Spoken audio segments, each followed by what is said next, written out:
Well, good evening, everyone. Thank you for logging on. I'm Christine, in-house design chair for AIGA Connecticut. We're here with Andy Epstein, who will present an engaging slide deck, and afterward we'll open up a Q&A session. There is a Q&A feature available in the bottom bar. If you'd like to come on screen during the Q&A session to speak directly with Andy, use the raise your hand button at the bottom of the screen. Andy is Senior Director of Managed Services for Cella, and also the author of The Corporate Creative, Tips and Tactics for Thriving as an In-House Designer. Andy is an industry thought leader in the field of in-house creative. In his current role at Cella, Andy has oversight of several of the managed in-house agencies.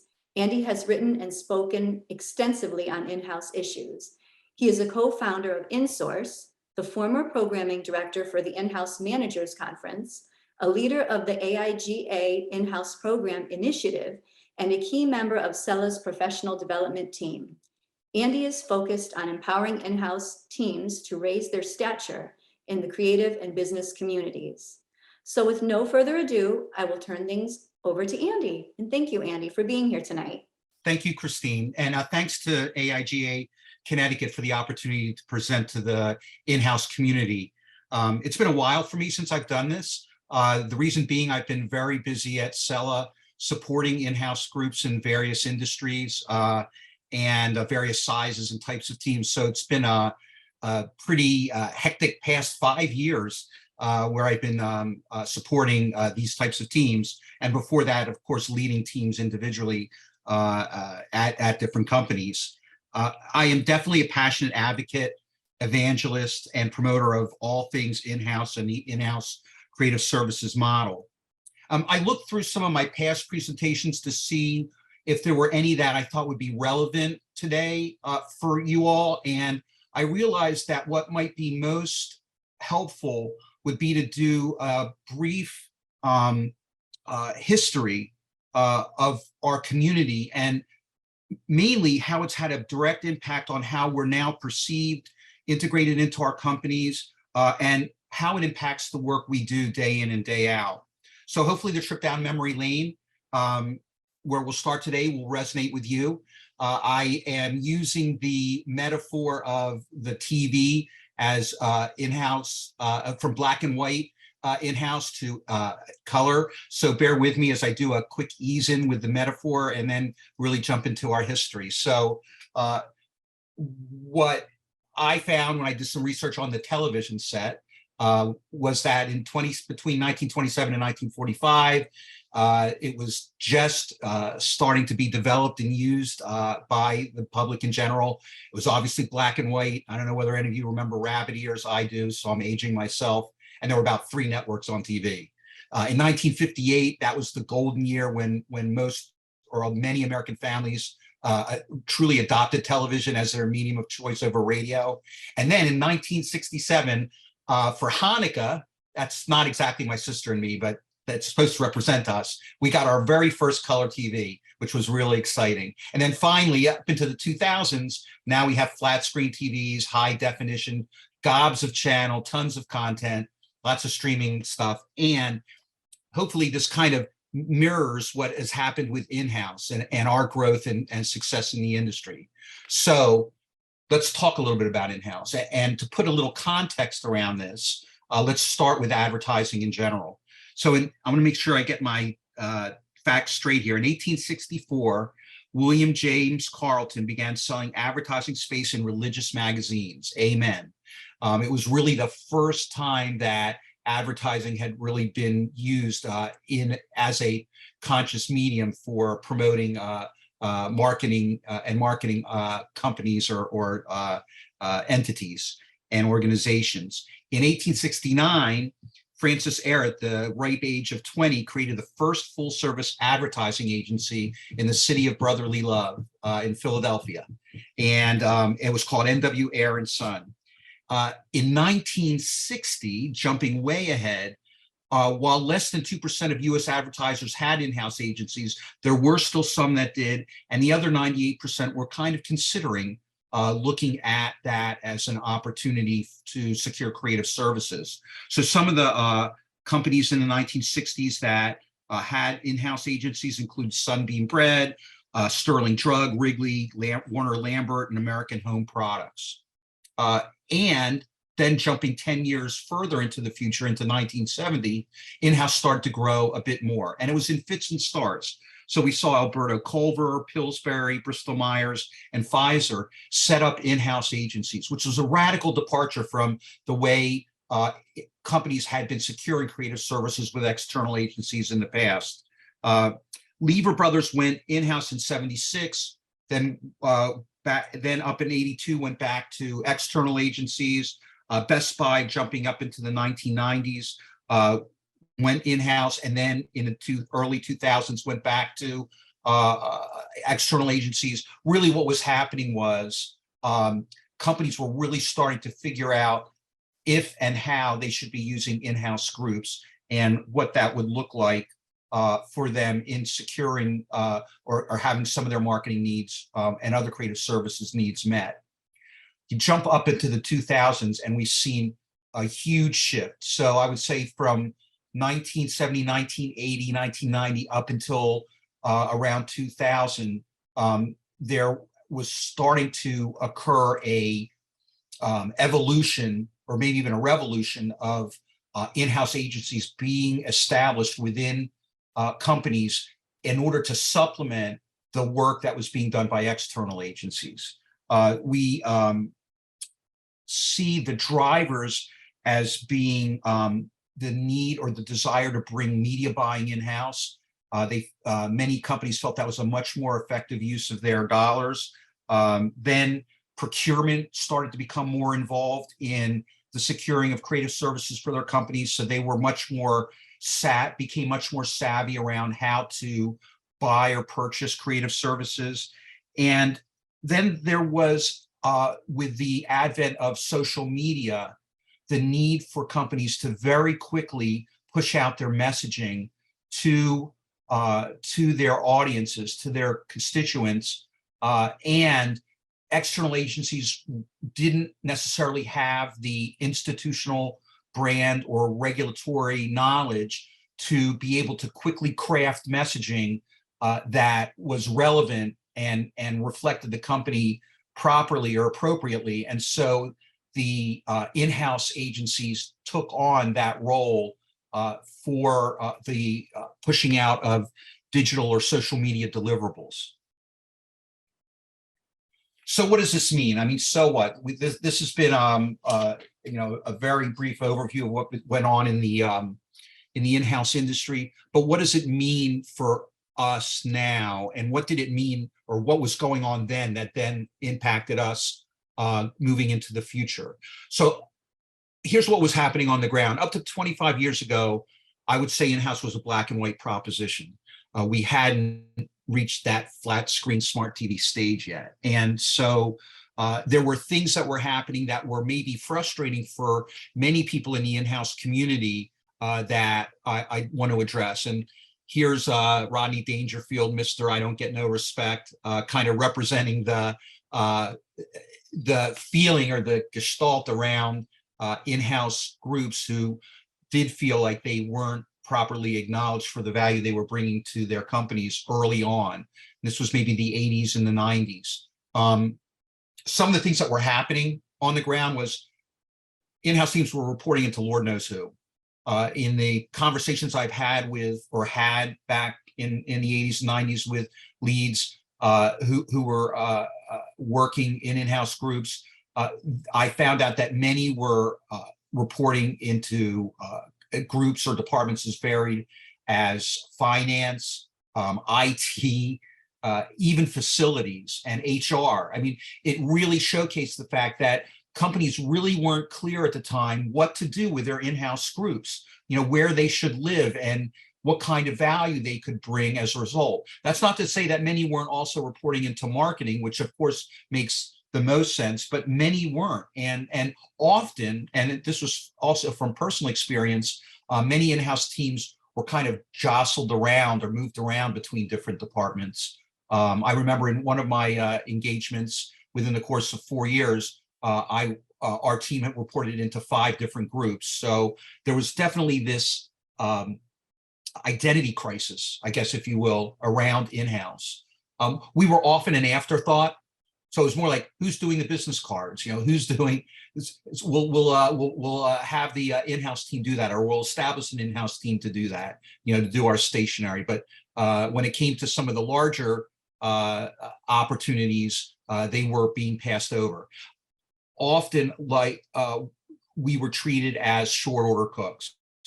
I remember talking to Michael Lejeune, who was very heavily involved in AIGA out on the West Coast, me that when he took on management of LA Metro, that they literally had a bell on a counter that someone would ring, and a client would ring, and a person from the back studio would come forward and take their order, almost if it was like a Kinko's.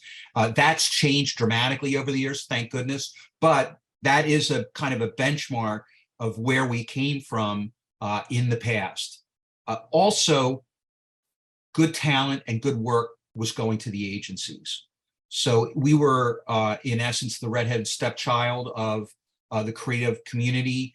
And as such, people who were wanting to make their mark creatively weren't necessarily considering working in-house. They were going to agencies and looking to win awards and move up their careers. And consequently, with that talent being in the agencies, companies were inclined, as they had been early on, to work with their external agencies for the really juicy projects. And I can tell you very candidly that there was a lot of frustration on the part of a lot of the in-house teams that I had an opportunity to either work with or associate with through various organizations, around the fact that that work was always or often going to the agencies.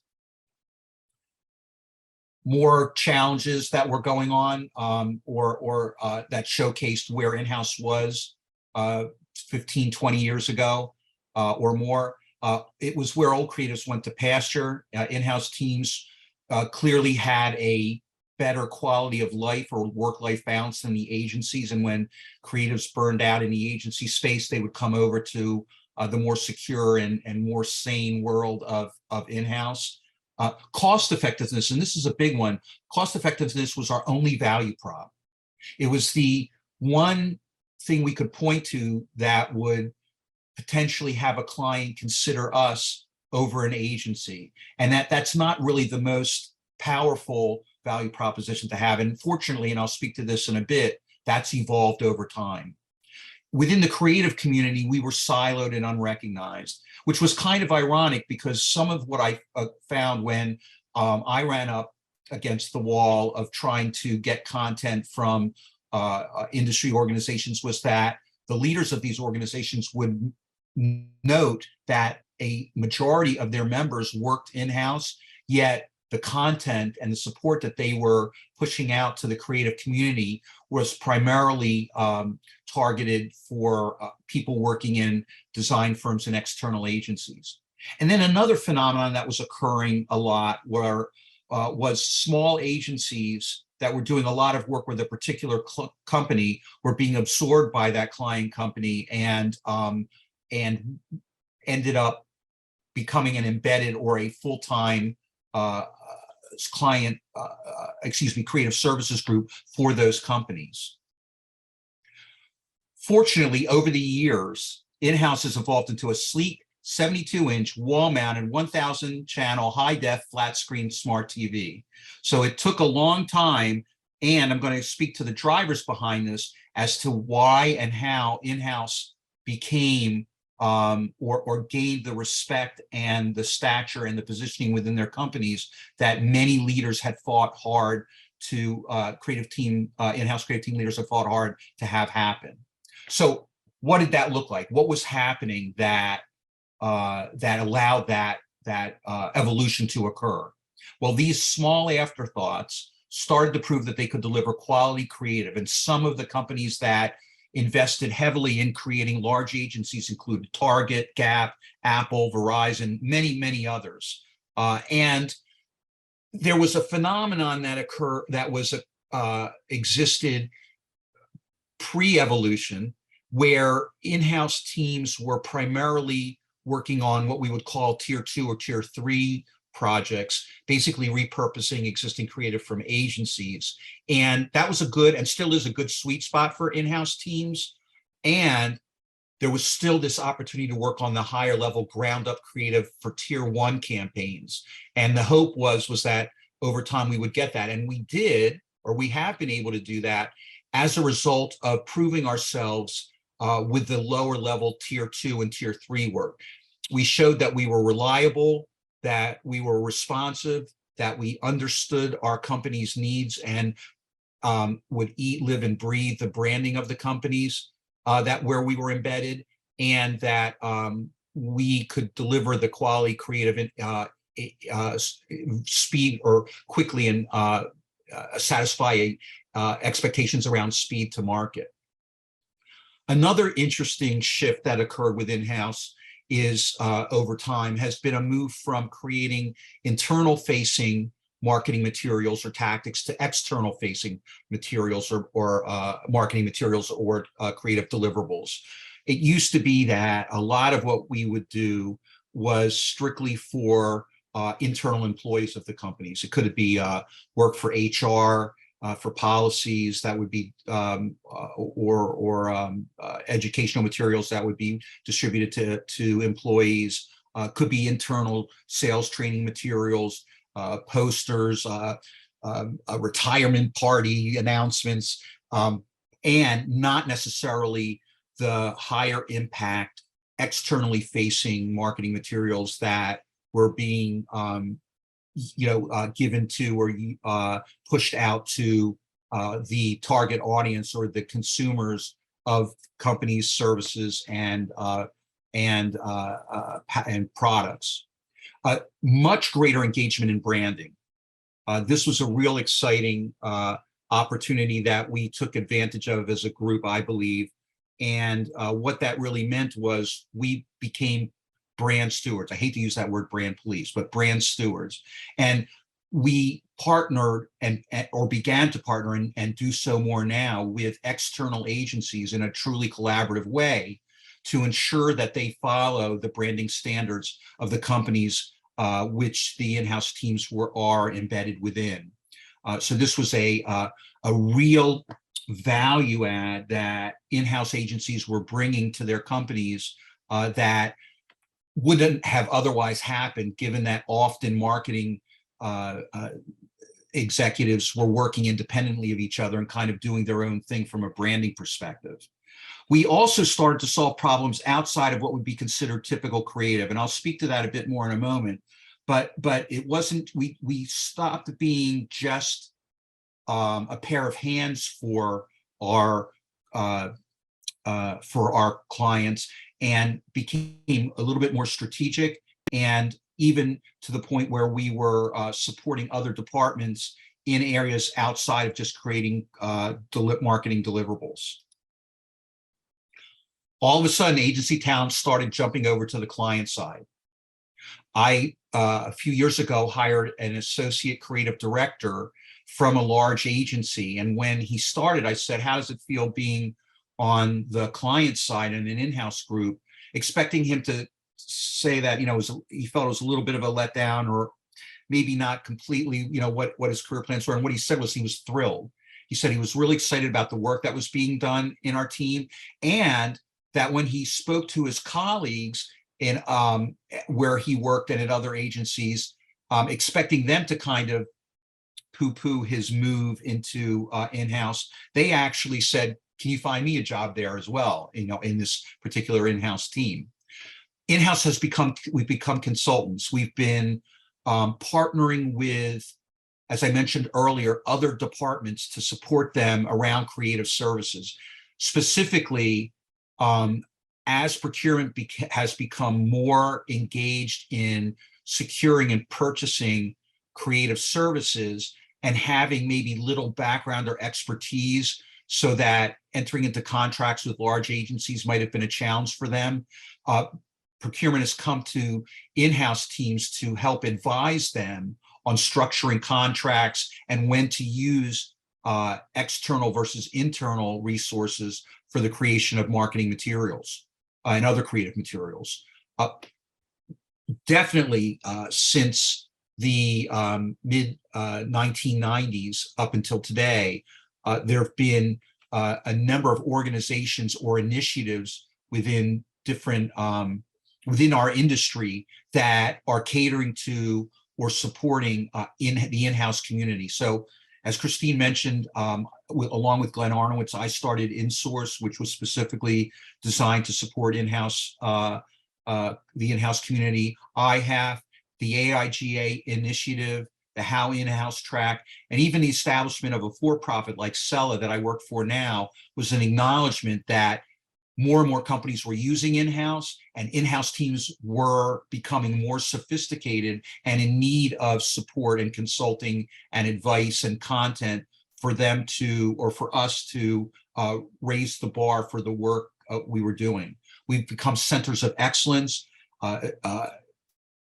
establishing us as experts in subject matter experts in creative services and as true strategic partners with our clients and with upper management within our companies.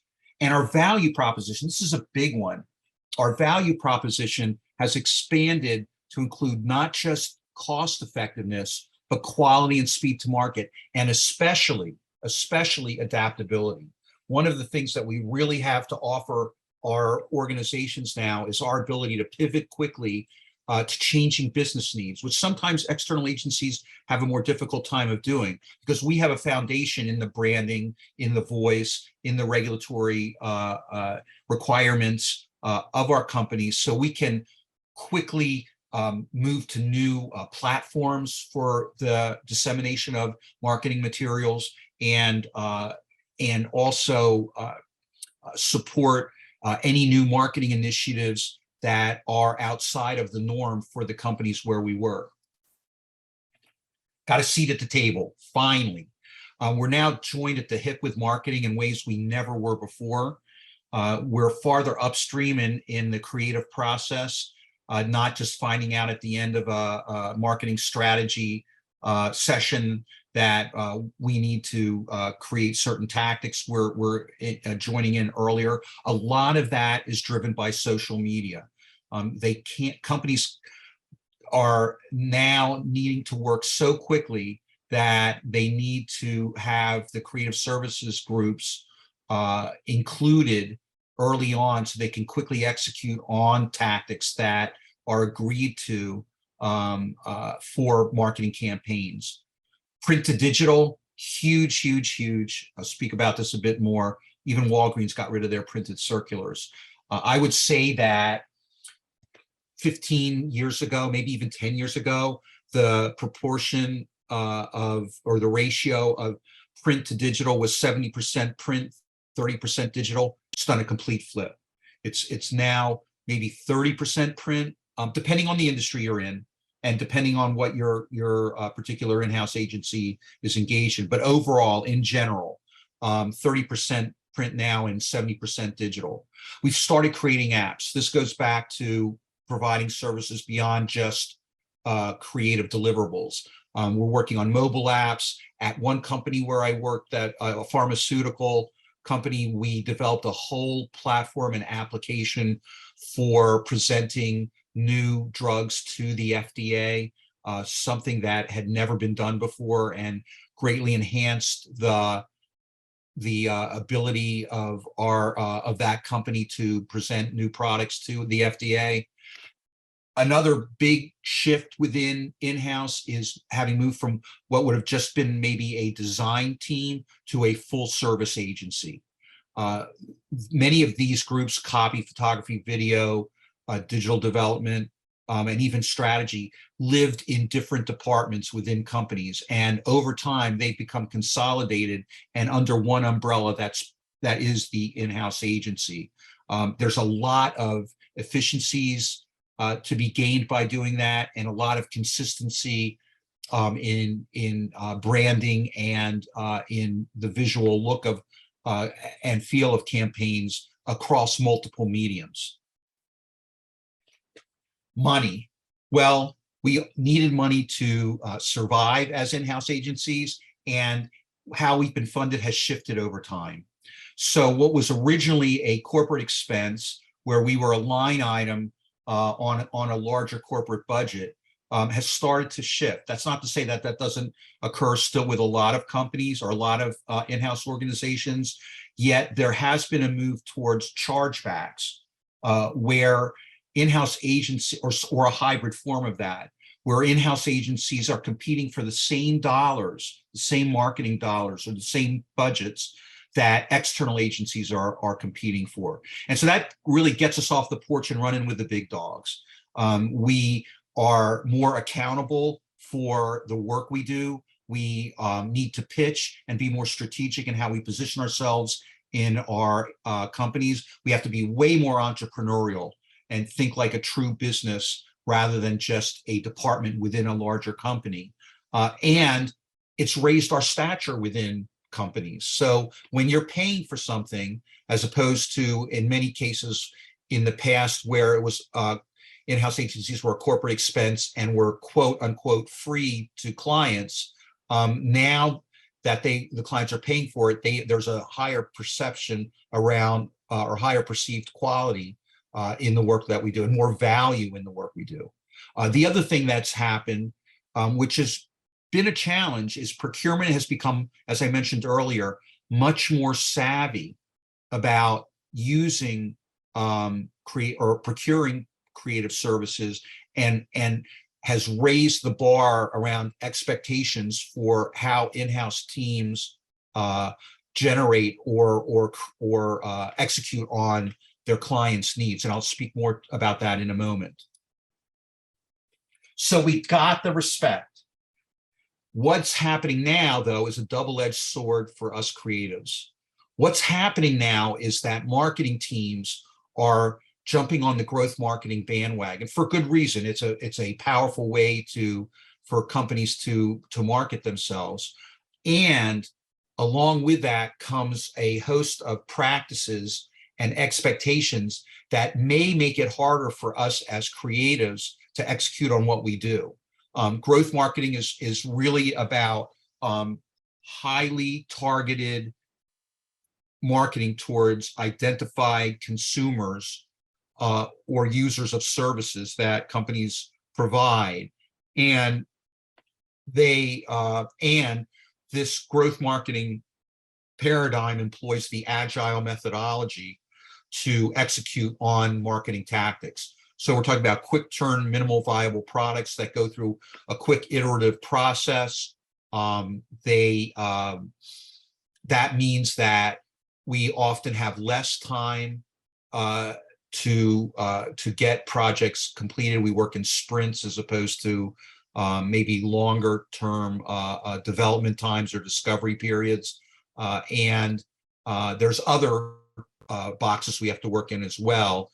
So for example, while we're working on more business critical work, in other words, the work we're doing is that externally facing, profit driving type of work, it's more prescribed by media constraints. And by that, I mean, if we're creating tactics for digital platforms or social platforms like Facebook or Instagram, or Twitter, we have to operate within a very limited space, limited type of imagery we can use, and because though it is more impactful and it is more data driven and even automated, we don't often create how the assets are assembled. In other words, a lot of times for growth marketing, in-house teams will be tasked with developing specific elements that are then, with the help of artificial intelligence, assembled and pushed out to specific consumers or constituents in a way that takes the designers out of the process and gives them less control over the final product, all leading to often good enough is good enough, which really can rub us as creatives the wrong way, unfortunately, because we want our work to be exceptional. And in a agile methodology with quick turn MVPs, or minimal viable products, or where there's a quick turn time in iterating the creative, sometimes good enough is what needs to get put out there, and that can be frustrating. So what does this mean for us as in-house creatives in our day-to-day lives? Well, one thing's for sure, in-house teams are looking for multidisciplinary talent. In other words, they're either training or hiring people who talent who can work in multiple mediums, multiple applications, and design for multiple platforms. So it's not just enough just to be a print designer or just a digital designer or have some video experience or be a videographer. What's being looked for now are folks who can have 2, 3, or even more aptitudes or skills, groups of skills that they can quickly leverage, especially for these growth marketing types of projects. We also, because of the fact that we're developing content now in ways we haven't in the past, we really need to have a deep understanding of our market and audience and our companies. We need to really be able to quickly create content that will resonate with our company's constituencies. We work in more boxes now. If you're in a regulated industry, you're already kind of working within those boxes, and they become more complex. So if you're in pharma or finance or law, that you know that there are there's a lot of guidance and mandates that need to be followed. Other boxes that we have to work in, of course, are branding, but even more so, as I mentioned earlier, these digital platforms that have very specific constraints on how tactics can be designed and built and produced really limit the amount of creativity we can bring to the projects we can that we work on. Digital, more digital. Definitely, we're in that age full blast now, and certainly with areas like packaging and in-store signage and out of home, we're still doing heavy print and with direct mail. And that being said, the shift towards digital is almost like a tsunami. Not that this is a surprise to many of you. Finally, not just what we create, but how we create it has become a major focus for the companies where we work. So it's great that we produce high quality creative. That's the low bar. To raise the bar on that, companies are now looking for us through procurement and finance to be more efficient, to be more productive, and to be more cost effective. And that has to impacts utilization and how, almost like we're kind of shifting to that agency paradigm where we have to have billable hours or be effective and efficient in the way that in-house agencies are. I would say overall, what's interesting is that our companies, as we've grown in stature and positioning within our organizations, the expectations have risen, and that means that our clients are looking for us to provide the same level or even a higher level of service than our clients are getting from external agencies. So what hasn't changed? Well, clients haven't changed, and their expectations haven't changed either. And this brings me to a point that I could have made earlier, but I think I chose to save it for now because I think it's really important to almost give it its own due. And that is that one other big shift that's occurred within in-house is the move or the adoption of robust account services, account management and project management.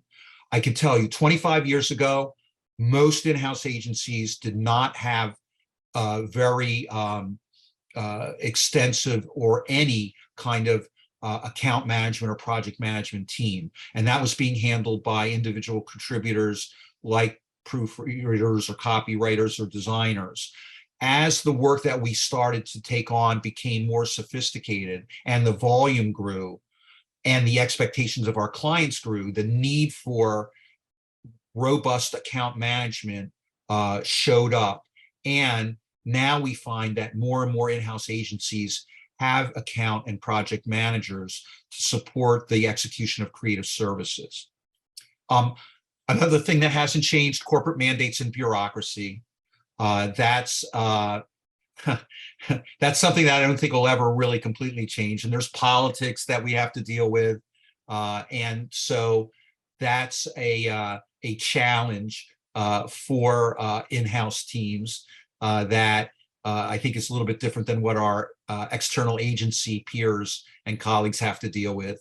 But most importantly, what I've seen that hasn't changed, thank goodness, is you are the designers and the writers and the video folks and the developers, the UX, UI, and information architects.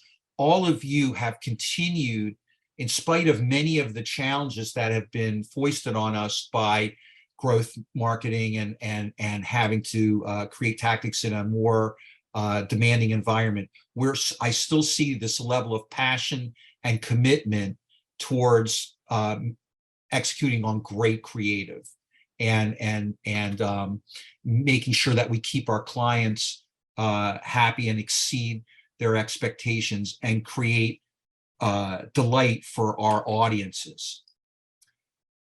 So the good, the bad, and the ugly. As with the evolution of television, there is good and bad things that have issues around the growth of in-house, just as there is with television. What I would say is that our biggest challenge is to continue to create good design and promote the value of good design in the face of the adoption of the big data-driven bandwagon.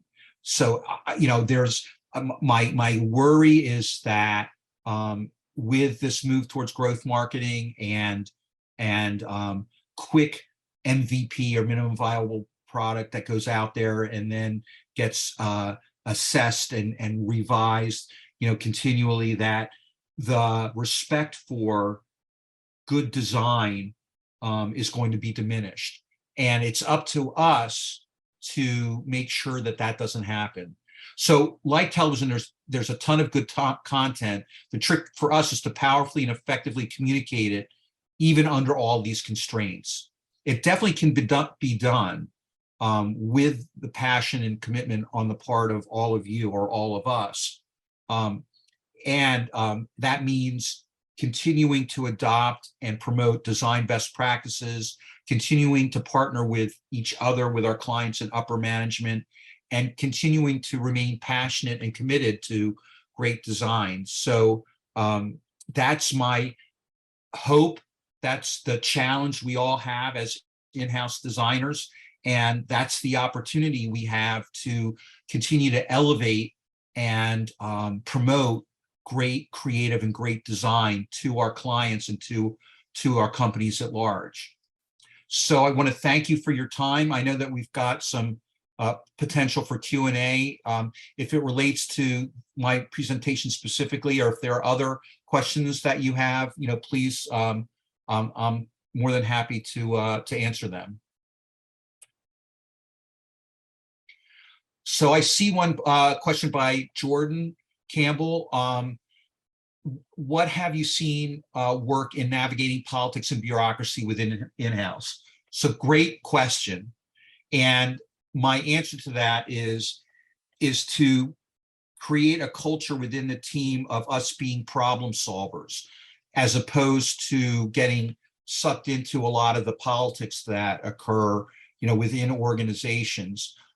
Transparency, honesty, acting with integrity, and not being afraid to, I don't want to use the word challenge, but in the face of the kind of environment of fear that you can often find within a company, in the face of that, to be honest, to be transparent, to call out the emperor's new clothes if we see that there's an issue that needs to be addressed, can make a big difference. The other thing that I think that can help with this is the establishment for your teams of a mission statement, a vision statement, and a value proposition, kind of like a North Star or guiding light for your team that basically helps shape the culture of your organization by defining what your mission is, who you want to be, and how you're going to get there. So I hope that's helpful. It certainly is something that never is going to go away. Unfortunately, every company I've worked in has some form of politics. It's just human nature. I find that creatives happen to be particularly suited to combating bad culture or politics because we are so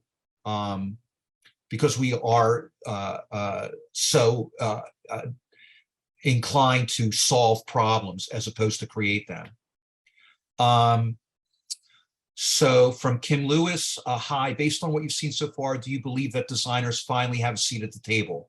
Well, that depends on who you, what company you're looking at. I would say overall, the answer is I do believe designers have a seat at the table now. Part of that is a result of our success in creating marketing tactics or any tactic for any of the departments in our companies that meet or exceed expectations. I also think that, as I mentioned in the presentation, that the move towards this growth marketing initiative or paradigm really kind of forces marketing teams to engage the creative services groups earlier in the process. So some of it's driven by the platforms we're now designing for, and some of it's driven by the success we've had in creating great work for our clients. I also believe that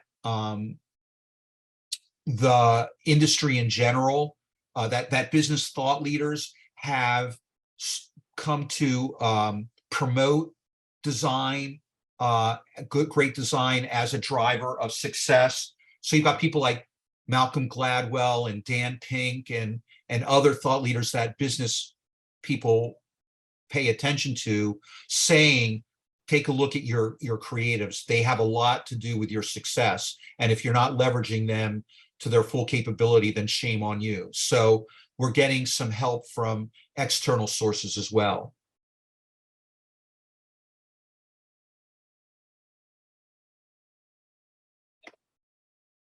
I don't see any other questions at this point. I don't know, Christine, if there's any others that have come in on your end. I see there's something in the chat. Let me double check that.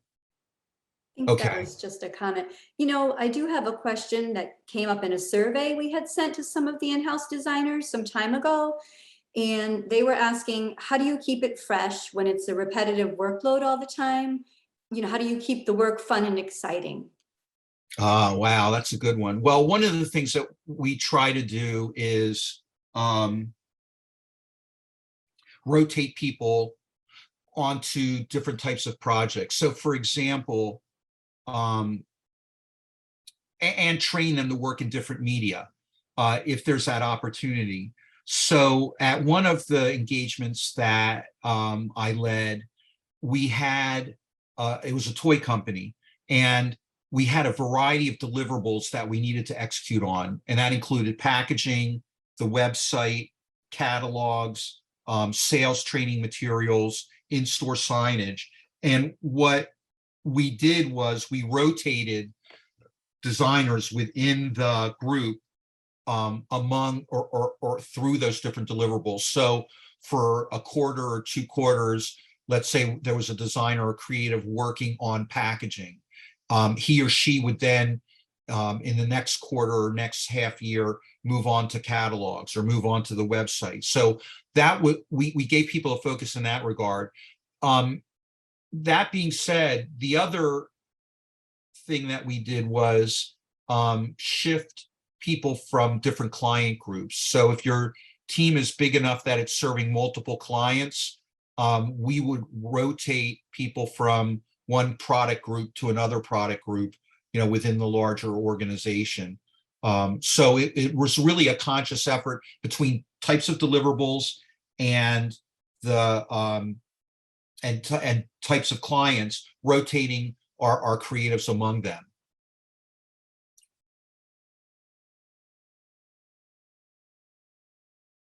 Can we get me these edits back today? Is it especially when it comes to from 6 people from their own clients back to the designer? How do you instruct marketing teams to go back to their clients with real expectations? Any advice to marketing teams to manage their internal clients? This is from Stacy Barron or Baran. Not sure if I'm wording it right. So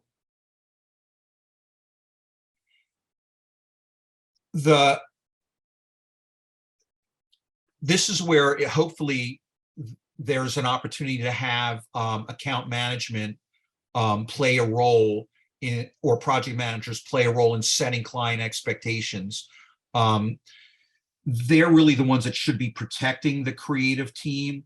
And what I would say is that if you don't have that and you're in a position where you need to respond to a client who's made this unreasonable request, the response shouldn't be a straight no. The response should be, can we look at another option? In other words, is there, can I get you an alternative time for getting you back the edits, or can I get you a partially edited document ahead of time and then finish it up within a time frame that we can adequately manage? Or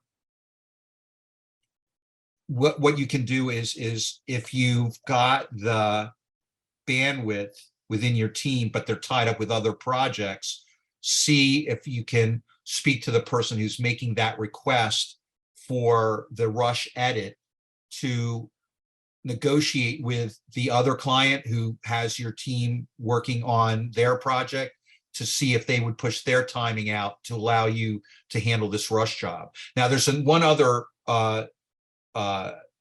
tactic that we've employed at various engagements that has worked, and that is we create a fire drill team.